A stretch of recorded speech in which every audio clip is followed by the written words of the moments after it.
प्यारे भाइयों और बहनों, परमेश्वर का धन्यवाद हो जिसने हमें चुनकर अपने समीप आने की आशीष दी है तथा आज के दिन हमारे जीवन में आशीषों को प्रकट करना चाहता है। उसकी स्थिर व मधुर आवाज हमारी आत्मा में सुनाई पड़े, इसके लिए हम परमेश्वर के प्रति श्रद्धा वाले भय में आगे बढ़े।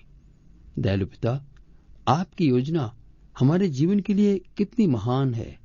धन्यवाद जो आप हमारी संगति की चाह रखते हैं ताकि हम आपकी पहचान व सामर्थ्य में, प्रभु यीशु के डील डॉल में, उनके स्वभाव में बढ़े। धन्यवाद है आपके आशीषों के भंडार के लिए जो हमारे लिए है। यीशु मेरे मुक्तिदाता के मधुर नाम में, आमीन। प्रिय बंधु, इन दिनों में हमने 3 कदम लिए हैं। पहला कदम था परमेश्वर के वचन की सत्यता। दूसरा कदम मसीह में पाए छुटकारे या मोक्ष की वास्तविकता तथा तीसरा कदम मसीह में नई सृष्टि बन जाने की वास्तविकता। इसी विषय में हम देख रहे थे पिछले सप्ताह कि किस प्रकार जो हमने धार्मिकता पाली है उसको न पहचान करके हम अपने आप को धर्मी बनाने की कोशिश कर रहे हैं।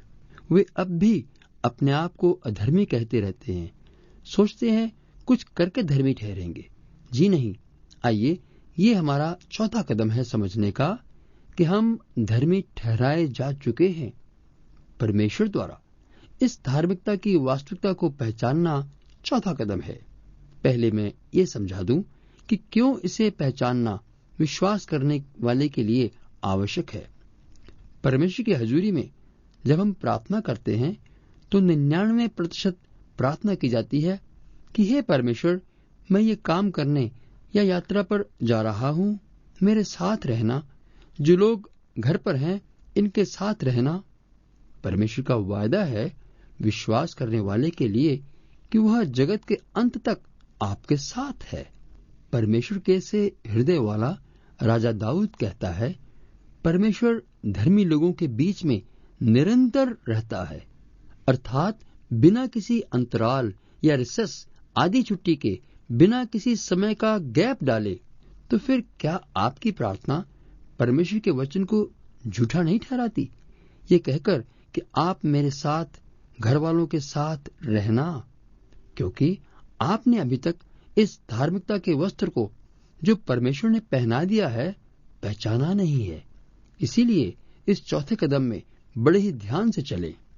मैं वचन पढ़ता हूं, क्योंकि सब ने पाप किया है और वे सब परमेश्वर की महिमा से वंचित हो गए हैं। जो परमेश्वर उपहार स्वरूप देता वह स्वीकार करता है, परंतु उसके अनुग्रह से छुटकारे के द्वारा जो मसीह यीशु में है, बिना मूल्य चुकाए धर्मी व परमेश्वर के साथ संबंधित ठहराए जाते हैं। उसे परमेश्वर ने उसके लहू के कारण एक ऐसा प्रायश्चित ठहराया है जो विश्वास करने से कार्यकारी होता है, ताकि जो पाप पहले किए गए और जिनको परमेश्वर ने अपनी सहनशीलता के कारण दंडित नहीं किया, उनके विषय में वह अपनी धार्मिकता प्रकट करे। ये उसने इसलिए किया कि इसी समय परमेश्वर की धार्मिकता प्रकट हो, जिससे वह स्वयं धर्मी ठहरे और जो मनुष्य यीशु पर सच्चा विश्वास करे उसे भी निर्दोष ठहराए, वह धर्मी ठहराए, स्वीकार करे। जो शब्द मूल भाषा में धर्मी या धार्मिकता के लिए प्रयोग किया है, उसी का अनुवाद निर्दोष व निर्दोष ठहराने वाला है। ये शब्द आपस में एक दूसरे के स्थान पर प्रयोग होते हैं। तो यहाँ पर हम देखते हैं कि यीशु के द्वारा परमेश्वर ने अपनी धार्मिकता प्रकट की है, घोषणा की है कि परमेश्वर धर्मी है और परमेश्वर हमारी धार्मिकता है, क्योंकि हमने यीशु पर विश्वास किया है। जब एक मनुष्य के अपराध के कारण मृत्यु ने उस एक ही के द्वारा राज्य किया, तो जो लोग अनुग्रह और धर्म रूपी वरदान बहुतायत से पाते हैं, वे एक मनुष्य के द्वारा अवश्य ही अनंत जीवन में राज्य करेंगे। अधिकतर लोग सोचते हैं कि धर्मी होने का अर्थ है कि हम सही प्रकार से जीवन बिताकर एक अवस्था में एक ऊंचे स्तर पर पहुंचेंगे, तब धर्मी ठहरेंगे।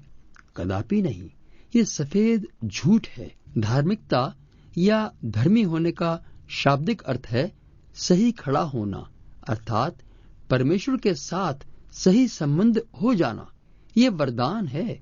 यदि नहीं समझे तो जो वचन मैंने पढ़ा है उसे नए नियम में रोमियो की पत्री 5वें अध्याय के 17वें पद में ध्यान से पढ़िएगा। यदि धार्मिकता जीवन में आने वाला आत्मा का फल है तो वचन होना चाहिए था और धार्मिकता का फल। तब आप उस स्तर तक उन्नति की सोच कर सकते थे। लेकिन वचन कहता है धार्मिकता का वरदान। परमेश्वर के सभी बेटे बेटियां एक सी धार्मिकता के भागी हैं। वह परमेश्वर के साथ संबंध बना हुआ है। परमेश्वर पक्षपात नहीं करता। जब इस विषय पर आपका विश्वास सही हो जाता है तो आपकी प्रार्थना का रवैया या रुख एक फेर लेगा। वह आप दिलेरी से पिता से प्रार्थना यानी बातचीत व संगति कर सकते हैं।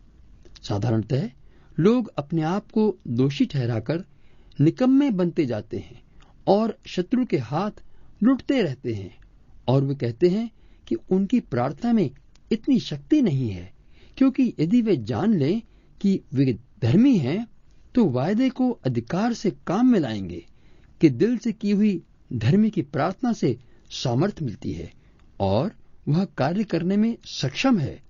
और इधर उधर चिट्ठियां डालना व लोगों से प्रार्थना मांगना बंद कर देंगे, बल्कि दूसरे के लिए अंतर विनती करने वाले सेवक बन जाएंगे।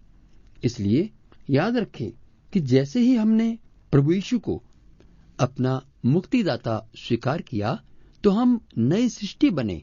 वह धार्मिकता की चादर परमेश्वर ने हम पर डाल दी। परमेश्वर हमारी नई सृष्टि करते समय हमें अधर्मी व अयोग्य या उसने निकम्मा नहीं बनाया। ये तो परमेश्वर का अपमान है। याद रहे, आप परमेश्वर की धार्मिकता हैं, धर्मी व्यक्ति हैं। परमेश्वर के वचनानुसार क्या ही धन्य है वह व्यक्ति जिसका अपराध क्षमा किया गया और जिसका पाप ढांपा गया हो। क्या ही धन्य है वह मनुष्य जिसके अधर्म का यहोवा लेखा न ले, क्योंकि हमारे अधर्म का लेखा यीशु के लहू द्वारा मिटाकर साफ किया। इसलिए हमारी सारी अधार्मिकता को दूर कर दिया तो हम धर्मी ठहरते हैं। ये हमारी अपनी बढ़ाई नहीं है, बल्कि परमेश्वर की हम बढ़ाई कर रहे हैं कि किस प्रकार से हमें कीचड़ से निकालकर अपने पास बुला लिया है। जो पाप से अज्ञात था उसी को परमेश्वर ने मेरे व आपके लिए पाप ठहराया, ताकि मैं व आप उसमें परमेश्वर की धार्मिकता बन जाएं। जब आप सत्य को जानेंगे तो सत्य आपको स्वतंत्र करेगा। अपने महसूस करने व भावनाओं पर मत जाएं, बल्कि विश्वास करें कि आप भी परमेश्वर की हजूरी में दिलेरी से आ सकते हैं, परमेश्वर की महिमा के लिए। आमीन।